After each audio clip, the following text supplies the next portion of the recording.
Hello and welcome back to the UPSC Club. Today we will study new country, that is New Zealand. In this part 1 will be discussed where I will discuss about the political features and important facts related to New Zealand. With respect to important places and peninsulas, I will tell you that where are the places and where are all the peninsulas. और इस lecture में हम लोग New Zealand से related important facts जब जानेंगे तो ये भी देखेंगे कि वहाँ का इकोलॉजी, वहाँ पे ट्राइब्स वगैरह क्या हैं। ठीक है, तो चलिए शुरू करते हैं। तो सबसे पहले मैं आपको इसकी लोकेशन बता दूं तो ये साउथ वेस्ट पैसिफिक ओशियन में लाई करता है। ठीक है, साउथ वेस्ट पैसिफिक ओशियन। ठीक है, तो इससे हमें ये तो क्लियरली समझ में आ जाता है कि ये पैसिफिक ओशियन की एक कंट्री है। ठीक है, तो अगर कोई आपसे पूछे कि न्यूजीलैंड की लोकेशन क्या है तो आप कह सकते हैं कि साउथ वेस्ट पैसिफिक ओशियन।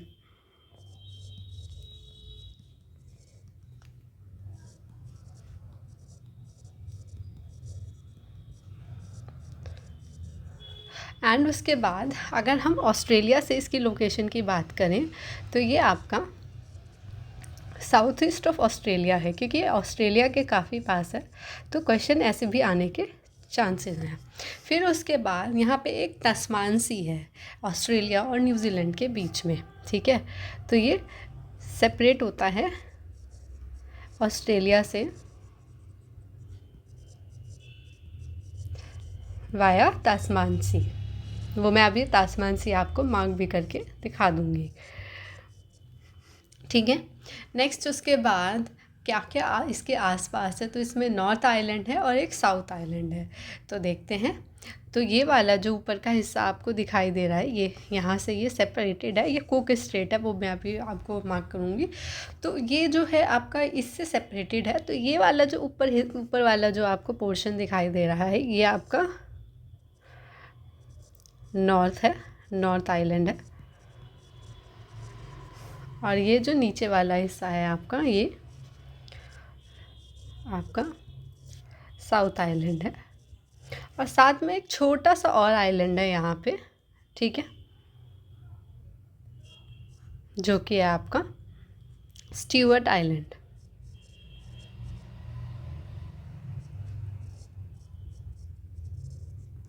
ठीक है, फिर उसके बाद हम चलते हैं। ठीक है, आगे देखते हैं कि क्या क्या है इसके अंदर। तो मैंने अभी आपको एक तास्मान सी के बारे में बताया था, वो मैं आपको मार्क करके दिखा देती हूँ। तो यहाँ पे आपका तास्मान सी है।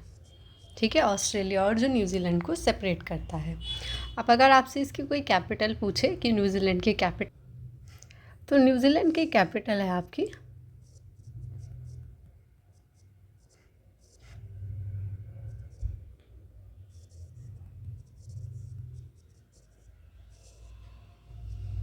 वेलिंगटन।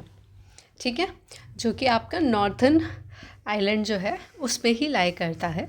और इसकी लार्जेस्ट सिटी है आपकी ऑकलैंड। तो सबसे पहले अब मैं आपको इम्पोर्टेंट प्लेसेस मार्क करा देती हूँ जो हमें न्यूजीलैंड के रेस्पेक्ट में पढ़ने हैं। ठीक है, तो सबसे पहले जो हमको देखना है प्लेस वो है ऑकलैंड। ठीक है, जब आप यहाँ पे आएंगे एकदम नॉर्थ आइलैंड के नॉर्दर्न मोस्ट पार्ट में, तो आपको ऑकलैंड देखने के लिए मिलेगा।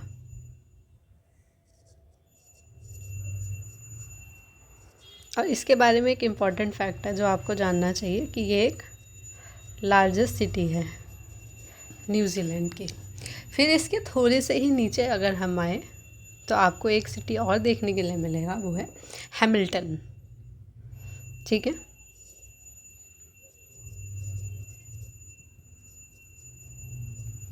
ठीक।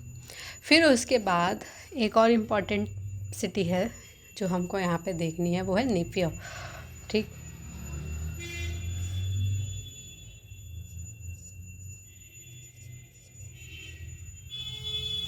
और जो हमने कैपिटल पढ़ी थी वेलिंगटन, वो यहाँ है। ठीक है, तो ये आपकी नॉर्थ आइलैंड की जो भी इम्पोर्टेंट आपको हमें सिटी पढ़नी थी, इम्पॉर्टेंट प्लेसेस पढ़ने थे, वो हमने देख लिया। अब चलते हैं साउथ आइलैंड की तरफ। तो साउथ आइलैंड में सबसे पहले जो हमें पढ़ना है वो है क्रिस्ट चर्च नाम की जगह। साउथ आइलैंड में हमें क्रिस्ट चर्च देखना है, जो कि आपका यहाँ पे है, ठीक है। फिर सेकंड इम्पॉर्टेंट प्लेस जो देखनी है वो है ड्यूंडन, जो यहाँ है।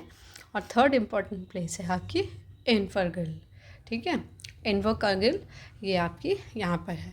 तो कुल मिला के जो भी इम्पॉर्टेंट प्लेसेस थी हमने यहाँ पे देख ली है। एंड नेक्स्ट हम चलते हैं, इम्पॉर्टेंट फैक्ट्स थोड़े से हैं वो देख लेते हैं। तो न्यूजीलैंड जो है वो आपका पैसिफिक प्लेट और इंडो ऑस्ट्रेलियन प्लेट की बाउंड्री पे लाई करता है।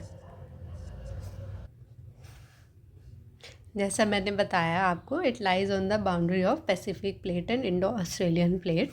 और इसी वजह से न्यूजीलैंड में आपके फ्रीक्वेंट अर्थक्वेक्स भी आते रहते हैं,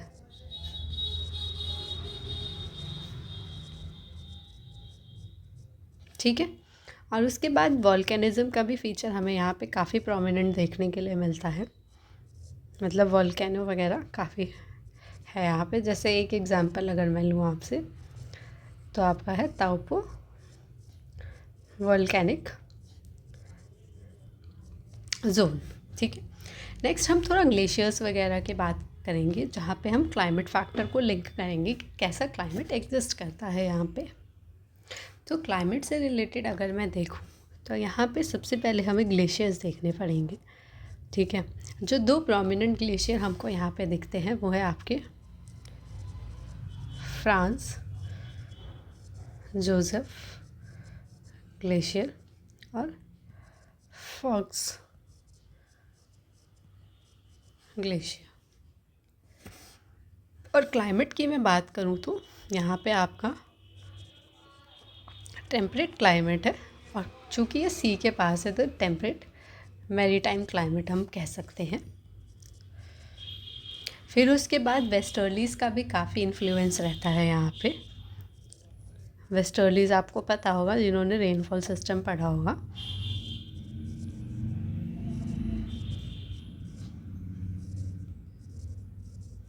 ठीक है ना।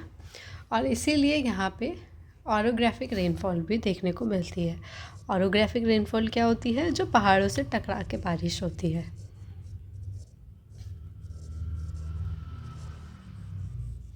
ठीक है ना। बायोडाइवर्सिटी की बात करें तो यहाँ पे ऑस्ट्रेलियन इकोजोन पाया जाता है।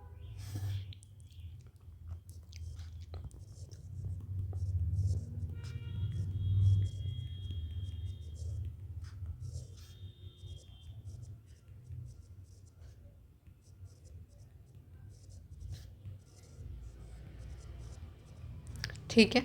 और हाई एंडेमिज्म है ड्यू टू आइसोलेशन, मतलब एंडेमिक बायोडाइवर्सिटी है जो यहीं से बिलोंग करती है।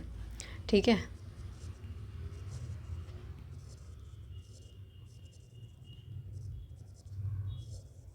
क्यों? क्योंकि काफ़ी आइसोलेटेड प्रॉपर्टी है देखा जाए तो ये, क्योंकि मतलब एक तो बहुत अलग सी से, इतनी ज़्यादा पॉपुलेशन भी नहीं है, तो बायोडाइवर्सिटी कहीं ना कहीं स्टेबल कंडीशन में रहती है।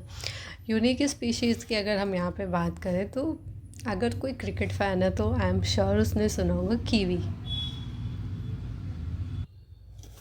तो कीवी की बात मैं कर रही हूँ। तो कीवी ये है एक, मतलब वहाँ पे काफ़ी इम्पॉर्टेंट स्पीशीज़ है, यूनिक स्पीशीज़ में आती है, और साथ में कीवी जो है वो वहाँ का नेशनल सिंबल भी है। ठीक है। फिर है एक तुआतारा जो कि वहाँ का लिविंग फॉसिल रेप्टाइल है, और काकापो फ्लाइटलेस पैरेट है जो वहाँ पे मिलता है, यूनिक स्पीशीज़ में आता है। फिर वहाँ इंडिजिनस पीपल की अगर मैं बात करूँ तो माउरी पीपल, काफ़ी आपने शॉर्ट्स या न्यूज़ में भी इनके बारे में देखा होगा, अक्सर न्यूजीलैंड के पार्लियामेंट से इनकी न्यूज़ आती रहती है कि वहाँ पे इंडिजिनस पीपल हैं, जैसे हमारे यहाँ ट्राइब्स हैं। और वहाँ पे ट्रीटी ऑफ वाइतांगी हुई थी एक टाइम पे 1840 में, ब्रिटिशर्स और माओरी के बीच में। ठीक है। इकोनॉमी की बात करें तो मेजरली डेवलप्ड कंट्री है ये, और मेजरली एक्सपोर्ट काफ़ी अच्छा जाता है इनका, तो डेयरी, मीट और वुल में काफ़ी अच्छा स्ट्रॉन्ग होल्ड है इनका। एग्रीकल्चर और लाइफ स्टॉक इकोनॉमी भी काफ़ी अच्छी है। रिन्यूएबल एनर्जी पे हेविली डिपेंड करते हैं ये लोग, स्पेशली हाइड्रो और जियोथर्मल एनर्जी पे। इंटरनेशनल रिलेशंस की मैं बात करूँ तो ये लोग मेंबर हैं यूएन की, WTO, कॉमनवेल्थ, और एक फाइव आइज इंटेलिजेंस अलायंस आपने सुना होगा, ये उसके भी पार्ट है। आप मुझे बताना अपार्ट फ्रॉम दिस 4 कंट्रीज़ कौन सी हैं जो फाइव आइज इंटेलिजेंस अलायंस का पार्ट है। ये क्लोज इनके पार्टनर है, ठीक है। जो इंडिया है वो मतलब क्लोज पार्टनर्स में आता है। तो अगर देखें किस पॉइंट ऑफ व्यू से, तो इंडो पैसिफिक स्ट्रैटेजी जो है वो शेयर करते हैं हम लोग सेम, और कहीं ना कहीं हमारे आपस में ट्रेड टॉक्स भी चल रहे हैं, और इनके यहाँ के प्राइम मिनिस्टर भी कुछ टाइम पहले हमारे इंडिया में विज़िट किए थे, ठीक है। तो चलिए अब इम्पॉर्टेंट पेनिनसुलाज मार्क कर लेते हैं जो हमारे न्यूजीलैंड में एग्जिस्ट करते हैं। तो सबसे पहला जो हमें पेनिनसुला देखना है वो है आपका नदर्न पेनिनसुला। ये नदर्न मोस्ट पार्ट जो है आपका नॉर्थ आइलैंड में, ये इसकी बात कर रही हूँ मैं, ठीक है। इसमें एग्जिस्ट यहाँ पे ये आपको देखने के लिए मिल जाएगा, ठीक है।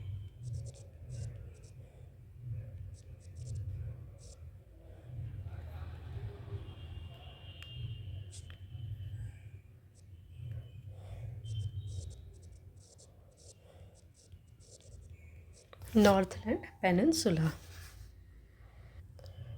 आफ्टर दिस जो पेनिनसुला हमको देखना है, ठीक है, वो हमें देखना है कोरोमंडल पेनिनसुला। बिफोर दैट मैं आपको नॉर्दरलैंड पेनिनसुला के बारे में एक बात बता दूं। पैसिफिक ओशन को ये टच करता है, पैसिफिक ओशन को ये टच कर रहा होता है, एंड साथ ही यहाँ पे इम्पॉर्टेंट कुछ सिटीज़ हैं जिसमें से एक सिटी है आपकी वांगरई,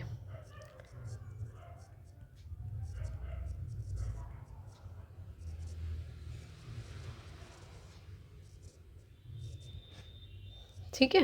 और केप आपकी रिंगर यहीं पे लोकेटेड है। केप होता है आपका कोई भी छोटा सा पॉइंट, नदर्न मोस्ट या southern most point triangular shape में, जैसे यहाँ पे दिख रहा है।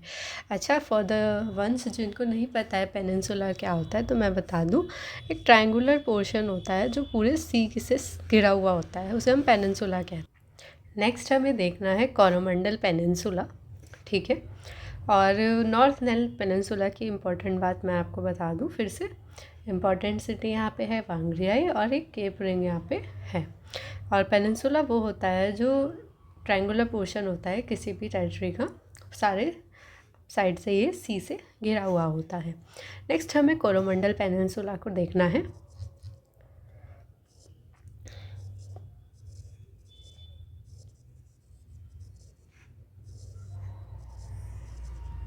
ठीक है।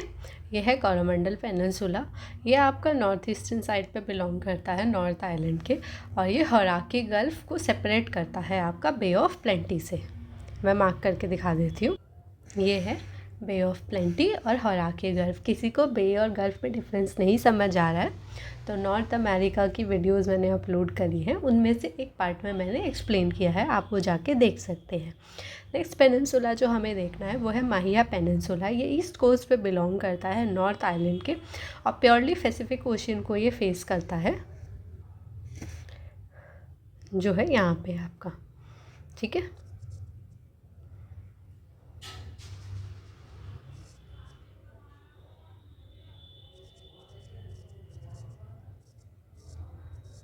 माहिया पेनिनसुला की ख़ास बात है, ये आपका स्पेस लॉन्च स्टेशन के रूप में भी जाना जाता है।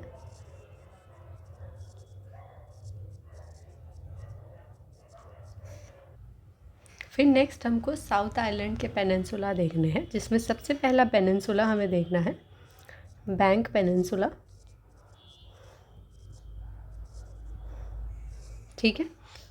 ये आपका ईस्ट कोस्ट पे है साउथ आइलैंड के, और ये एक्सटिंक्ट वॉल्केनिक्स जो क्रिएटर्स होते हैं ना, जो आपके क्रिएटर्स होते हैं वॉल्केनो में, उससे बना हुआ है, और क्रिस्ट चर्च के ये पास है। नेक्स्ट हमको जो पेनिनसुला देखना है वो है ओटागो पेनिनसुला,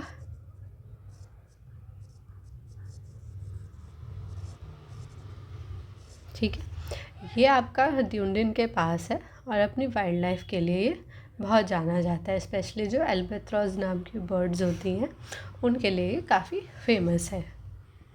तो न्यूजीलैंड से रिलेटेड जो भी पॉलिटिकल फीचर्स थे, इंपॉर्टेंट फैक्ट्स थे, इंपॉर्टेंट प्लेसेस और पेनिनसुलास थे, वो मैंने यहाँ पे आपको मार्क करवा दिए हैं। साथ में अब मैंने कुछ बे और गल्फ़ की भी इंफॉर्मेशन दी है। नेक्स्ट पार्ट में मैं आपको माउंटेन्स, लेक्स, रिवर्स वगैरह मार्क करवा दूँगी। बे और गल्फ़ फिर से मार्क कराऊँगी अलग से, ठीक है। और उससे पहले मैंने साउथ अमेरिका और नॉर्थ अमेरिका को कंप्लीट कर दिया है, आप वो जाके भी देख सकते हैं, ठीक है। कोई कन्फ्यूजन है आप कमेंट सेक्शन में कमेंट कीजिए, I will try to solve that confusion. Till then keep growing, keep learning.